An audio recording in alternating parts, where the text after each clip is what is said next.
Somos elegidos de Dios y respondiendo con fidelidad encontramos la plenitud en el amor del Señor. Cuando contemplamos esta página del Evangelio, vemos completo el cuadro de esta liturgia en Cristo, que es el Mesías, libertador de su pueblo, que en muchas ocasiones será rechazado. Asumamos la propuesta que San Lucas nos regala.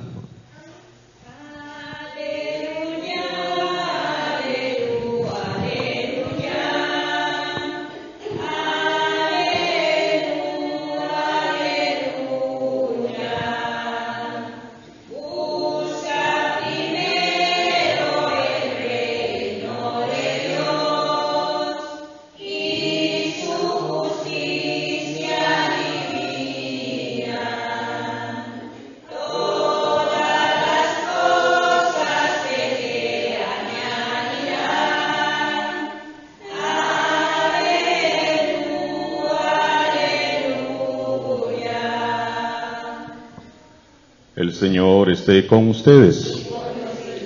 Proclamación del Santo Evangelio de Jesucristo según San Lucas.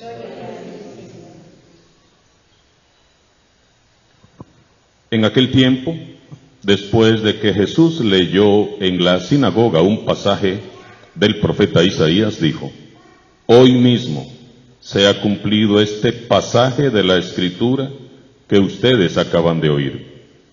Todos le daban su aprobación y admiraban la sabiduría de las palabras que salían de sus labios y se preguntaban: ¿no es este el hijo de José? Jesús les dijo: seguramente me dirán aquel refrán: médico, cúrate a ti mismo y haz aquí en tu propia tierra todos esos prodigios que hemos oído que has hecho en Cafarnaúm. Y añadió: yo les aseguro que nadie es profeta en su tierra. Había ciertamente en Israel muchas viudas en los tiempos de Elías, cuando faltó la lluvia durante 3 años y medio, y hubo un hambre terrible en todo el país. Sin embargo, a ninguna de ellas fue enviado Elías, sino a una viuda que vivía en Sarepta, ciudad de Sidón. Había muchos leprosos en Israel en tiempos del profeta Eliseo. Sin embargo, ninguno de ellos fue curado, sino Naamán, que era de Siria. Al oír esto, todos los que estaban en la sinagoga se llenaron de ira y levantándose, lo sacaron de la ciudad y lo llevaron hasta un barranco del monte, sobre el que estaba construida la ciudad, para despeñarlo. Pero él, pasando por en medio de ellos, se alejó de ahí. Palabra del Señor.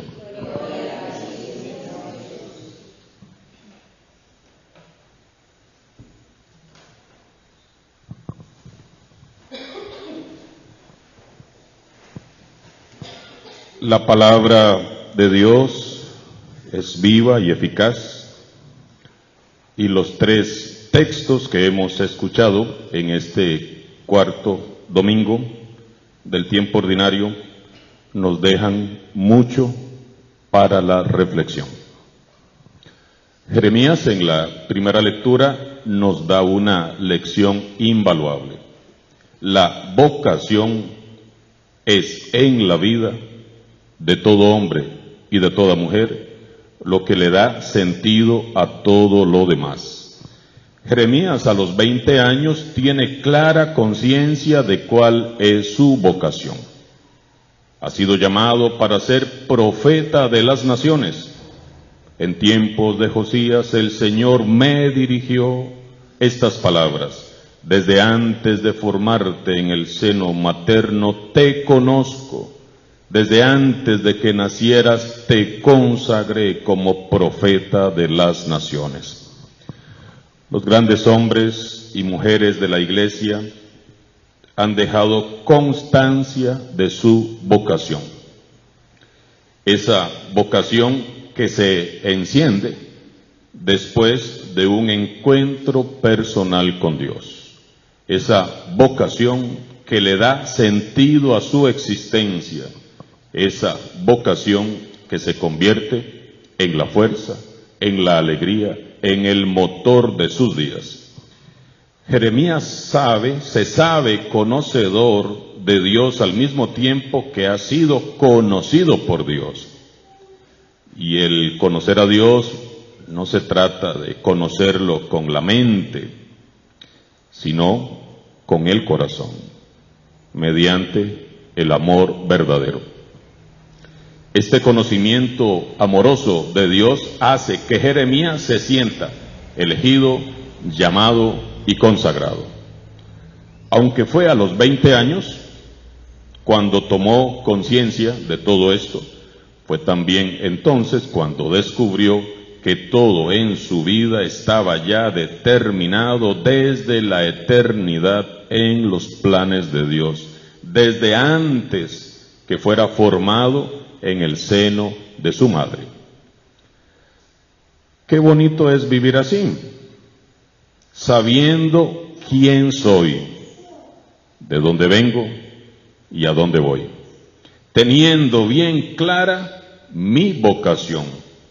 Jeremías no se siente extraordinario, todo lo contrario, más bien se ve a sí mismo como un hombre ordinario, como uno de tantos, como un niño pequeño que no sabe hablar.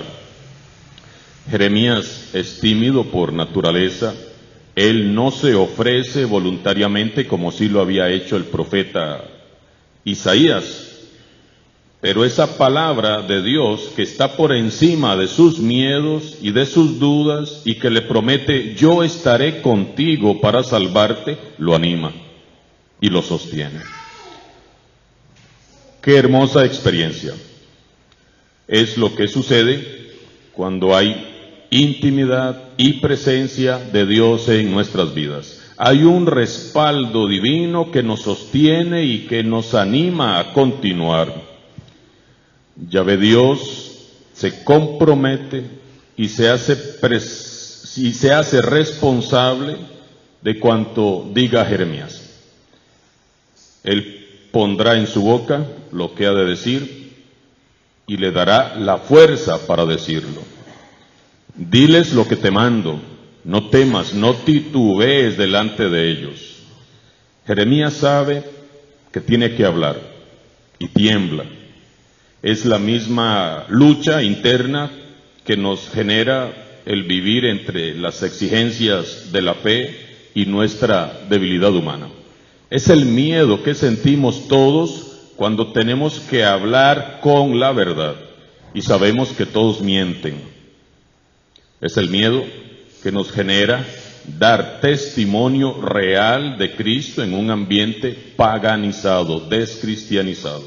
Sea la familia, sea el trabajo, sea la comunidad, sea el centro de estudios. Es el miedo que nos genera denunciar lo que está mal, pero que ya nadie llama pecado. Es un miedo natural.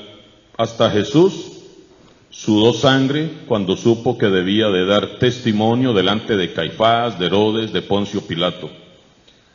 Así son los auténticos llamados y así son los profetas auténticos. Saben que son pequeños, pero confían en uno más grande que los respalda.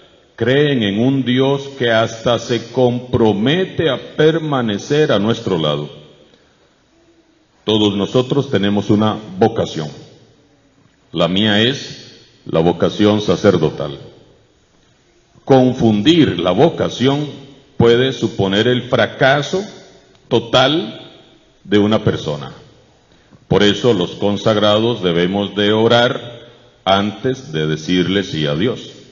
Los novios deben de orar antes de decir sí frente a un altar. Los laicos deben de orar antes de asumir un llamado vocacional en un ministerio específico de la Iglesia. Es en oración como vamos a descubrir cuál es nuestra vocación. Dios mismo se va a encargar de decirnos para qué hemos sido creados. Y es el amor verdadero, el amor de Dios, lo que nos va a sustentar en esta vocación. No es un amor de telenovela ni de fantasía, es amor real, es el amor tal que, como nos lo describe San Pablo en la segunda lectura, Pablo le advierte a los corintios y nos advierte a nosotros del peligro que corremos al dejarnos engañar por las apariencias. No son las manifestaciones prodigiosas, ni los grandes milagros, no son los grandes escenarios, ni las multitudes lo que nos va a identificar como cristianos.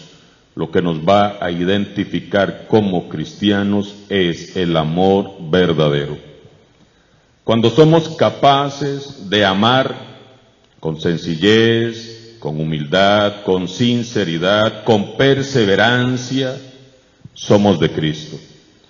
Y es este amor el que nos sostiene en la vocación. No es un amor pasajero, sino un amor verdadero que es comprensivo, servicial, no tiene envidia, no es presumido, no se envanece, no es grosero, no es egoísta, no se irrita, no guarda rencor, no se alegra de la injusticia, sino que se alegra con la verdad. Y este es el amor de Jesús.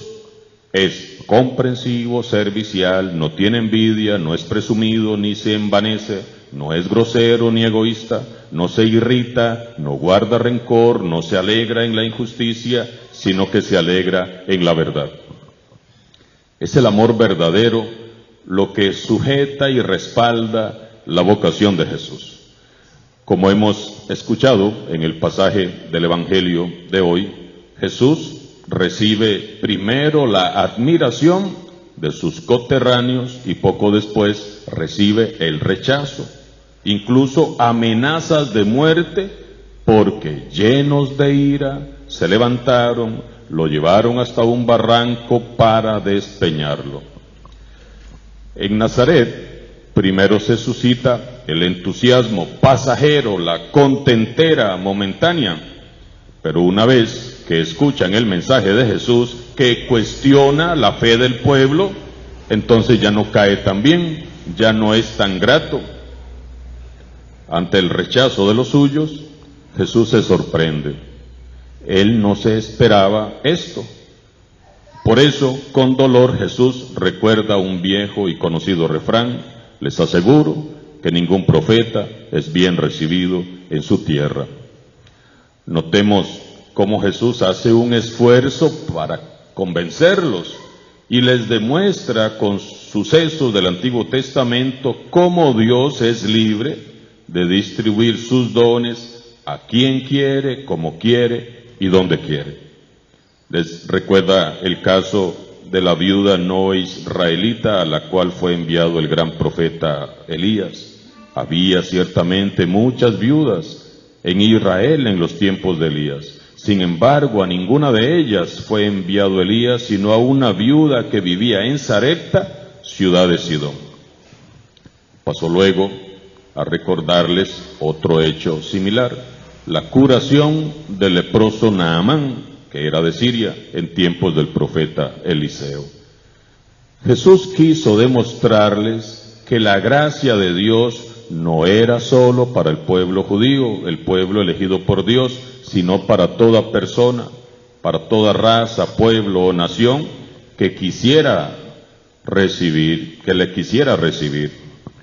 Aquellos vecinos, al escuchar esto que les dice Jesús, se enfurecieron tanto con Jesús que lo sacaron fuera de la ciudad con la intención de lanzarlo por un barranco. Pero dice San Lucas, él, pasando por en medio de ellos, se alejó de ahí. Nazaret se quedó sin el profeta de la compasión de Dios. Se quedó sin Jesús. Qué tristeza quedarse sin Jesús. Los pobres se quedaron sin la buena noticia, los ciegos siguieron sin poder ver, los cautivos no obtuvieron su libertad y nadie disfrutó el año de la gracia del Señor. ¡Qué injusticia! Hermanos y hermanas, el Evangelio de Jesús no está hecho para los poderosos y excepcionales, sino para los sencillos y los pequeños. En aquel entonces y ahora, el mensaje de Jesús es hermoso para los pobres, los sencillos, los humildes y marginados, pero para los soberbios y poderosos resulta sencillamente insoportable. Para Jesús tampoco fue fácil ser el profeta de la compasión de Dios. Tampoco nosotros la tendremos fácil. Quien predique con su vida la misericordia y la generosidad de Jesús siempre será un estorbo para los egoístas. Quien predique la humildad de Jesús irrita siempre a los arrogantes y a los altaneros. Quien predique la verdad de Jesús va a enojar mucho a los mentirosos y a los corruptos. Quien predique la libertad que hay en Jesús siempre será perseguido por los que promueven toda clase de esclavitud y prisiones. Quien predique el amor y el perdón de Jesús siempre estará en la mira de los enemigos de Dios. Pero recordemos nuevamente lo que dice Dios a Jeremías: te harán la guerra, pero no podrán contigo, porque yo estoy a tu lado para salvarte. Nosotros como cristianos somos testigos y profetas de Jesús, es decir, somos testigos y profetas de Dios en el mundo. Y nuestra misión evangelizadora no consiste solo en predicar el Evangelio, sino en hacer presente el amor de Dios en todas partes, el amor verdadero, el amor que nos ha demostrado Jesús. Como testigos y profetas tenemos que hacer que se cumpla hoy la Escritura que anuncia la buena noticia a los pobres. Vayamos a anunciar las buenas nuevas de Jesús, que Dios nos respalda y camina a nuestro lado. Y Jesús se abrió paso entre ellos y se alejó. Jesús pasa hoy entre nosotros. Cada quien le dará su respuesta al Señor. Unos le verán pasar, otros le seguirán. El que se quedará, Él se quedará con los que libre y humildemente se abran al amor de Dios y reciban las buenas noticias de la salvación. Oremos en esta Eucaristía para que nuestra primera vocación sea la misma vocación de Jesús, es decir, vocación al amor. Alabado sea Jesucristo.